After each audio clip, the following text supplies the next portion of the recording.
आपने शुणुंट रेडियो कोरापुट आज हूँ वर्ल्ड प्रेस फ्रीडम डे। यही अवसर में कोरापुट प्रेस क्लब रे सांबादिक मानकर एक बैठक बसी एवं ए बैठक में समस्ते चर्चा करथिले प्रेस फ्रीडम दिगरे भारतर स्थिति भारतर आभिमुख्य ये सब संपर्क आलोचना करने समय सबुठार गुरुत्वपूर्ण आलोचना होता जे जदि आमको प्रेस फ्रीडम मिले जो एब्सोल्यूट फ्रीडम कथा कहुच्छी से जो एब्सोल्यूट फ्रीडम आमको मिले आमे कौन करवा ताकू नहीं यही नहीं आमे आलोचना भी करूँ एवं यही क्रम मु बर्तमान आमर press club president Shri Bhabani Shankar Mishra को मु अनुरोध करी से वक्तव्य उपस्थापन करेंगे जे वास्तव में प्रेस फ्रीडम जब आमको मिले तेबे आमे कौन करवा ताकू नहीं।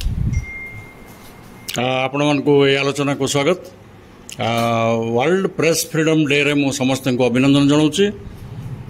यही जो मे 3 तारीख को आम वर्ल्ड प्रेस फ्रीडम डे रूपे पालन करुचु। आम प्रथम एटा यूनाइटेड नेशन द्वारा आरंभ कराइला जो कि बर्लिन वॉल जोटा कहते बर्लिन वॉल जो पड़ जाता कहीं ना से गोटे फ्रीडम पे ये होता आ जो जो ईस्ट जर्मन और वेस्ट जर्मन एमाने मिसिगले से गोटे यूनिटी है से परठू देखा 1780 मसीह गले गोटे हिक बोलिक जड़े व्यक्ति थे जो कि प्रेस बाहर करते प्रथम प्रेस डेटा आरंभ होता से तुम जो सुरक्षा कथा कह निश्चित रूपे जोटा कि आपणकर प्रेस जो फ्रीडम अच्छी किंतु आमर सुरक्षाटा नहीं एटा मु सब कही आसी आम प्रेस फ्रीडम टाक नहीं आम कौन स्वप्न देखुचे जब प्रेस फ्रीडम मिल जाए तब आम कौन चतुर्थ स्तंभ हिसाब तो आमर गोटे रोल अच्छी एटा सारा इंडिया जानी आम आपको 4th स्टेट रूपे समस्त एटा गणना करती तो जो आमको पूरा फ्रीडम मिल जाए वी कैन गो एनीवेयर तो for that only I was talking that की सिक्योरिटी इज इंपोर्टेंट। जितेबाला तुम जेकोसी जगह को जाऊच whether it is a report और investigational report whatever it may be तुमको प्रथम सुरक्षा दरकार तुम जो जाऊच गोटे इन्वेस्टिगेशन से सुरक्षा तुमको किए दब सुरक्षा न तुम न्यूज केमती पाइब तो प्रथम तुमको निजर सुरक्षा निजको रखा पड़ो तुम निजपाई निजे ही दायी ए सरकार किसी आपंकर साहाय्य कर नहीं एटी तुम निजे ही सुरक्षित फ्रीडम टाक आम जब बचाई रखा चाहूचे तेज आम निजे सजग हाँ तेज भाई आप निजर परिचय देते आपंकर मतामत कौन। जय जगन्नाथ मो ना अरुण कुमार दास। आज जो आमर यही दिवस प्रेस फ्रीडम डे पालन करा जाउछि एथिपई जड़े सांबादिक को फ्रीडम मिले सी निर्भीक भाव निश्चित भाव संवाद परिवेषण कर समाजर उन्नति दिगरे काम देव।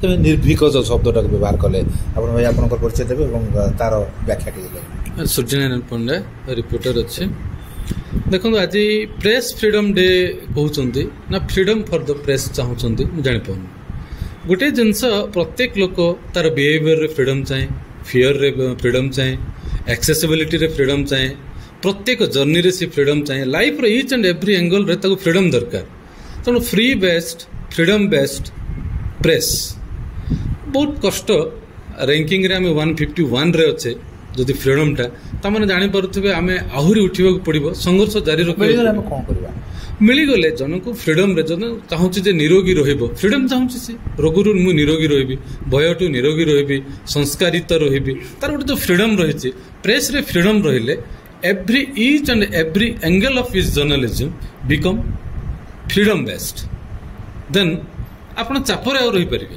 सेटा ही प्रत्येक प्रेस हाउस प्रत्येक मीडिया हाउस रे फ्रीडम दरकार समस्त जमती कि जड़े एक्सेसिबिलिटी तार एंगल टाक फ्रीडमली कर स्वतंत्र भाव कर स्वतंत्रता दरकार से मिले रैंकिंग जदि बढ़ो तमें आम आशा करवा आम स्वतंत्रता ही बढ़ो।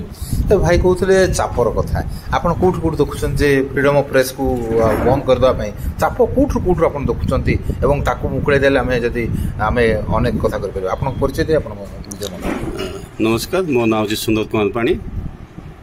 आज विश्व स्वाधीनता प्रेस दिवस में समस्त शुभेच्छा जनाऊँगी। एक्चुअली सांबादिकता करुँच अनेक मतलब सांबादिक मान स्वाधीनता नहीं ସେମାନେ ସ୍ୱାଧୀନତା ପାଇନାହାନ୍ତି ମାନେ ନିଜ ସ୍ୱ ଇଚ୍ଛାରେ ଯାଇକି କୋଉଠି ଖବର ସଂଗ୍ରହ କରିପାରୁନାହାନ୍ତି। ମନେକର ଆମେ ଗୋଟେ ସ୍କୁଲକୁ ଯାଉଛୁ କି ଗୋଟେ ଅଫିସକୁ ଯାଉଛୁ ତ ସେଠି ଆମ ସ୍ୱାଧୀନତା ରହୁନାହିଁ।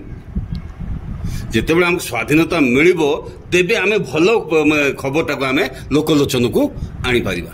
ଅନେକ ଜାଗାରେ ଆମର ବାଉଣ୍ଡ୍ରି ରହୁଛି, ଏ ଭିତରକୁ ତମେ ପଶିପାରିବ, ଏ ଭିତରେ ପଶିପାରିବ ନାହିଁ, ପରମିଶନ ଆଣିଛ କି ଅନୁମତି ଆଣିଛ କି ଏଇ ସବୁ ଭିତରେ ବନ୍ଧା ହେଇଯାଇଛି। ଏଇ ସବୁ ଚାପରୁ ଆମକୁ ଯଦି ମୁକ୍ତି ମିଳେ ଆମେ ଆଉ ଟିକେ ଭଲ ଖବର ପ୍ରସାର। ତେବେ ଭାଇ ଏଇ ଯୋଉ ବାଉଣ୍ଡ୍ରି କଥା କୁହାଗଲା, ଏ ବାଉଣ୍ଡ୍ରି କେତେ ଦୂର ଆମେ ଦେଖୁଛେ ଏବଂ କୋଉ ଭଳିଆ ପ୍ରଭାବିତ ହଉଛେ ଏବଂ ୟାକୁ ମୁକ୍ତି ମିଳିଲେ ଆମେ କଣ କରିପାରିବା?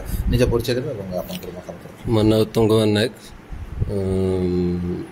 ଆମେ ଦେଖିବା ଯେକୌଣସି ଗୋଟେ ଫିଲ୍ଡକି ଆମେ ଯାଇ କାମ କରିବାକୁ ଗଲା ବେଳକୁ ଆମର ବଡ଼ ଭାଇ ଯେତେବେଳେ କହିଲେ ଯେ ଏ ପରମିଶନ ଲେଟର ଆଣନ୍ତୁ, ସେଇଟା ଆଣନ୍ତୁ, ଏଇଟା ଦରକାର, ସେଇଟା ନହେଲେ ଆପଣ ଏଣ୍ଟ୍ରି କରିପାରିବେନି କି କିଛି କରିପାରିବେନି, ଆମେ ଭିଜୁଆଲ ବି କରିପାରୁନୁ।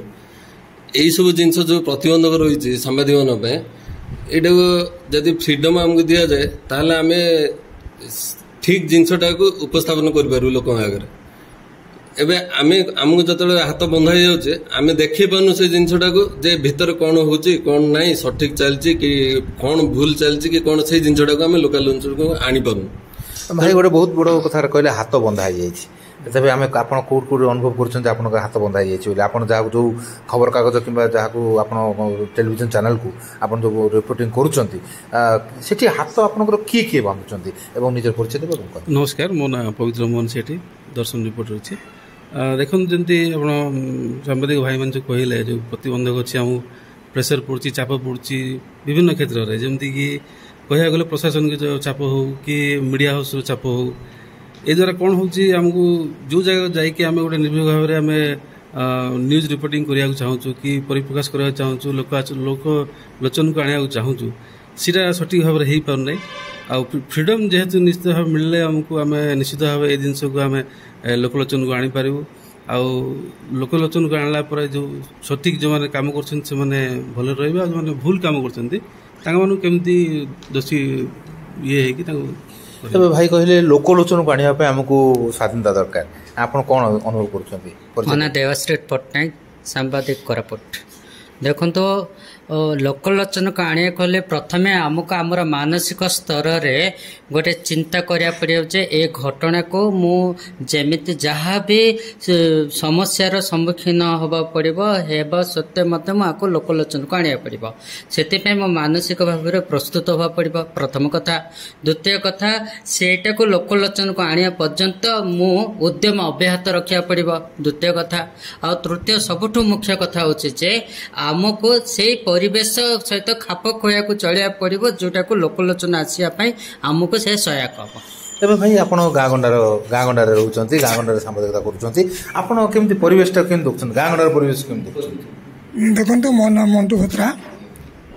ଏ ଫ୍ରିଡମ୍ ପ୍ରେସ୍ ଡେରେ ମୁଁ ସମସ୍ତଙ୍କୁ ହାର୍ଦ୍ଦିକ ଶୁଭେଚ୍ଛା ଜଣାଉଛି।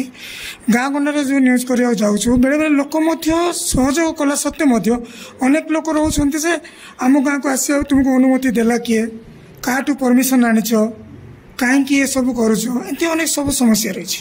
ଏହି ସମସ୍ୟା ଯାକୁ ଆମକୁ ଫ୍ରିଡମ୍ ଯେତେବେଳେ ମିଳିଯିବ, ମାନେ ସ୍ୱାଧୀନତା ମିଳିବ, ଯେଉଁଠି ପଶିଲେ ମଧ୍ୟ ଆମକୁ ସ୍ୱାଧୀନତା ଥାଏ, ତାହେଲେ ଆମେ କାମ କରିବାକୁ ମଧ୍ୟ ଉତ୍ସାହିତ ଲାଗେ। ତେବେ ଆମେ ଦେଖୁଛେ ଚାରିଆଡ଼େ ସମସ୍ତେ କହୁଛନ୍ତି ତୁମକୁ ପରମିସନ୍ କିଏ ଦେଲା, ଅର୍ଥାତ୍ ଯାହାକୁ ବାଧୁଛି ତାକୁ ଆମେ କହୁଛେ ଯେ ପରମିସନ୍ ଆଣିଛ କି। ତେବେ ଏଇ ଯେଉଁ ପରମିସନ୍ ରାଜ, ଏଇଟା କେତେ ଦୂର ଆମକୁ ଆମର ଯେଉଁ ସ୍ୱାଧୀନତାଟାକୁ କବଳିତ କରୁଛି? ନମସ୍କାର, ମୁଁ ସତ୍ୟଜିତ ମହାନ୍ତି, କୋରାପୁଟ ସାମ୍ବାଦିକ। ଆଉ ଯେଉଁ କହୁଛନ୍ତି ଆମର ପରମିସନ୍ କି କ'ଣ ହଉ, ଯେଉଁ ଜାଗା ଯାଉଛୁ ଆମକୁ କିଛି ଜାଗାରେ ଆମକୁ ପରମିସନ୍ ମିଳୁଛି, କିଛି ଜାଗାରେ ମିଳୁନି। ଆମର ସାମ୍ବାଦିକର କାମ ହେଉଛି ଲୋକଙ୍କର ଅସୁବିଧାଟା ନେଇକି ସମସ୍ତଙ୍କ ଆଗରେ ଇଏ କରିବା। କିନ୍ତୁ କିଛି ଜାଗା ରହୁଛି ଆମେ ନ୍ୟୁଜ୍ କଲା ପରେ ବି କେଉଁଠି ଜାଗାରେ ପରମିସନ୍ ମିଳୁନି କି କାହାର ଯେଉଁ ଷ୍ଟେଟମେଣ୍ଟ ମିଳୁନି କି କିଛି ଜାଗାରେ ରହୁଛି, ହଁ ରହୁନି। ତାପରେ ଆମେ କିଛି ନ୍ୟୁଜ୍ ପଠେଇଲା ପରେ ବି ସେ ଅଫିସରେ ବି ତାକୁ ମୋଡିଫାଇ କରିଦେଇକି ଚେଞ୍ଜ କରିଦେଉଛନ୍ତି। ଫ୍ରିଡମ୍ଟା ଯେଉଁ ସାମ୍ବାଦିକ କହୁଛନ୍ତି, ଆମକୁ ଟୋଟାଲ ଫ୍ରିଡମ୍ ଦରକାର, ଯେମିତି ଆମ ଲୋକଙ୍କର ଅସୁବିଧାଟା ନେଇକି ଠିକ୍ ଭାବରେ ଆମେ ଯାହା ଉପସ୍ଥାନ କଲୁ ସେଇଟା ଲୋକଙ୍କ ପାଖରେ ପହଞ୍ଚି ପାରିବ। ଆଉ ସେଇଟା ହେଇପାରୁନି, ମୋର ସେଇଟା ହିଁ। ତେବେ ଭାଇ ଆମର ଯେଉଁ 4 ସ୍ତମ୍ଭ ରହିଛି, 3 ସ୍ତମ୍ଭରେ ତ ତାଙ୍କର ଫ୍ରିଡମ୍ ରହିଛି, ଆମର 4ର୍ଥ ସ୍ତମ୍ଭ ବୋଲି କୁହାଯାଉଥିଲେ ମଧ୍ୟ ଆମର ଫ୍ରିଡମ୍ ନାହିଁ ବୋଲି କୁହାଯାଉଛି। ତେବେ କ'ଣ 4ର୍ଥ ସ୍ତମ୍ଭ ଅଛି ନା 4ର୍ଥ ସ୍ତମ୍ଭ ନାହିଁ? ବର୍ତ୍ତମାନ ମୋ ନାଁ ହେଉଛି ଅମିତାଭ, ସାମ୍ବାଦିକ, କୋରାପୁଟ। ଆଉ ଏବେ ଯେଉଁ ଚତୁର୍ଥ ସ୍ତମ୍ଭ ଅଛି ଆଗରୁ ତ ଟିକେ ଠିକ୍ ଥିଲା, ଏବେ କହନି ଖାଲି ସ୍ତମ୍ଭ ରଖିଛନ୍ତି, ମାତ୍ର ଯେଉଁ ତାର ଯେଉଁ ସୁବିଧା ଦେବା କଥା, ଫ୍ରିଡମ୍ ଦେବା କଥା, ବୋଲେ ପ୍ରେସ୍କୁ ସ୍ୱାଧୀନତା ଦିଆଯାଇନି। ଆଉ ଯାହା ଯେତେବେଳେ ଯେଉଁ କାମ କଲା ବେଳକୁ କିଛି ପ୍ରକାର ପ୍ରତିବନ୍ଧକ ସବୁ ରଖୁଛନ୍ତି, ଇଭେନ୍ ସରକାର ପକ୍ଷରୁ, ଇଭେନ୍ ରାଜନୀତି ତାଙ୍କର ଭୟ ବି ଦେଖିବାକୁ ପଡ଼ୁଛି। ଇଆଡ଼େ ଆମର ମିଡ଼ିଆର ବି ଯିଏ ଅଛନ୍ତି ଓନର ସବୁ, ସିଏ ବି ପ୍ରେସର କରୁଛନ୍ତି। ଆଉ ଏମିତି ପ୍ରେସରରେ ସେ ଯେଉଁ ନ୍ୟୁଜ୍ଟା ଆଉ ସତ୍ୟ ନ୍ୟୁଜ୍ ଆସିପାରେ ନାହିଁ। ଆଉ ଯଦି ସତ୍ୟ ନ୍ୟୁଜ୍ ଆସିପାରେ ନାହିଁ, ଗୋଟେ ରଙ୍ଗ ମେସେଜ ଯାଉଛି, ଏଇଟା କିଛି ହେଇନାହିଁ, ନାଇଁ ଏଇଟା ଭଲ ଅଛି, କାହିଁକି କିଛି ହେଇନାହିଁ। ସେଥିପାଇଁ ଇଏ ବି ଭୟରେ ବି ସିଏ ଆଉ ନ୍ୟୁଜ୍ ବି ସତ୍ୟ ନ୍ୟୁଜ୍ ଦେଇପାରୁନାହିଁ। ଆଉ ଯଦି ବିଶ୍ୱ ଯେଉଁ ସ୍ୱାଧୀନତା ଯଦି ପ୍ରେସ୍କୁ ଦେଲେ, ତାପରେ ଯାଇକରି ଯଦି ଆମର ଗଣତନ୍ତ୍ର ମାନବାଧିକାର ନିଜ ନିଜର ପାରିଦର୍ଶିତା ଯେଉଁଟା, ସେଇଟା ବି ସୁରକ୍ଷିତ ହୋଇପାରିବ। ନିଶ୍ଚିତ ଭାବରେ ସମସ୍ତଙ୍କୁ ଆମେ କୃତଜ୍ଞତା ଜଣାଇବା। ଏତେ ସୁନ୍ଦର ଭାବରେ ସମସ୍ତେ ନିଜ ନିଜର ମତାମତକୁ ଉପସ୍ଥାପନ କରିଛନ୍ତି। ବାସ୍ତବରେ ସ୍ୱାଧୀନତା ସାମ୍ବାଦିକମାନେ ମାଗୁନାହାନ୍ତି, କାରଣ ସାମ୍ବାଦିକ ନିଜ ପାଇଁ କେବେ କାମ କରେ ନାହିଁ, ସାମ୍ବାଦିକ କାମ କରେ ସମାଜ ପାଇଁ। ତେଣୁ ଯେଉଁ ସମାଜ ପାଇଁ ସେ ସ୍ୱାଧୀନତା ମାଗୁଛି, ବାସ୍ତବରେ ସେହି ସମାଜ କେତେ ଦୂର ତାର ସହଯୋଗ କରୁଛି, ଏବଂ ବାସ୍ତବରେ ଏହା ପ୍ରଶ୍ନ ହେବା କଥା ସମାଜର ଯେ ଆମର ସାମ୍ବାଦିକମାନଙ୍କୁ କାହିଁକି ଏତେ ଫ୍ରିଡମ୍ କାହିଁକି ଦିଆଯାଉ ନାହିଁ। ଏହି ପ୍ରଶ୍ନ ଯେତେ ପର୍ଯ୍ୟନ୍ତ ସମାଜ ସୃଷ୍ଟି କରିନାହିଁ, ସମାଜ ଉତ୍ଥାପନ କରିନାହିଁ, ବୋଧହୁଏ ଆମର ସାମାଜିକ ବ୍ୟବସ୍ଥା ପ୍ରେସ୍କୁ ଫ୍ରିଡମ୍ ଦେବାରେ ଅସମର୍ଥ ରହିବ।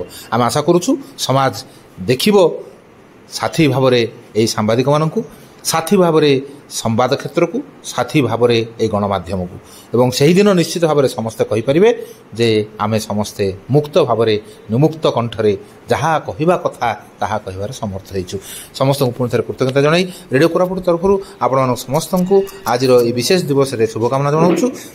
ପୁଣି ଥରେ ଆଉ ଏକ ଏପିସୋଡ଼ରେ ନିଶ୍ଚିତ ଭାବରେ ଦେଖା ହେବ। ସେଥି ପର୍ଯ୍ୟନ୍ତ ବିଦାୟ ନେଉଛି ମୁଁ। ନମସ୍କାର। ଆପଣମାନେ ଶୁଣୁଛନ୍ତି ରେଡ଼ିଓ କୋରାପୁଟ।